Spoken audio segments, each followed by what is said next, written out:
இங்க இருக்கக்கூடிய ரக்கூன் வந்து பாத்தீங்கன்னா அப்படியே வந்து அந்த பியர் கையில அடி வாங்கி அது மட்டும் இல்லாம தூரமா விசிறி அடிச்சிடுது.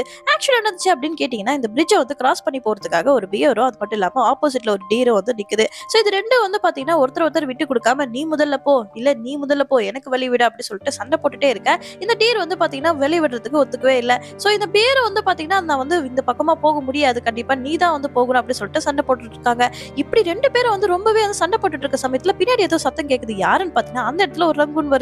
அது மட்டும் இல்லாம நான் கொஞ்சம் கிராஸ் பண்ணி போனேன் கொஞ்சம் இடம் விடுங்க அப்படின்னு சொல்லிட்டு கேட்கும்போது வந்து பாத்தீங்கன்னா அந்த ரங்கூனை அடின்னு அடிச்சு அப்படியே தூக்கி விசிறச்சிருது இந்த பியர். அது மட்டும் இல்லாம அதே சமயம் இந்த பக்கம் யாரோ வந்து சத்தம் போடுற மாதிரி இருக்கு. யாருன்னு பாத்தீங்கன்னா அந்த இடத்துல ஒரு ரேபிட் வருது.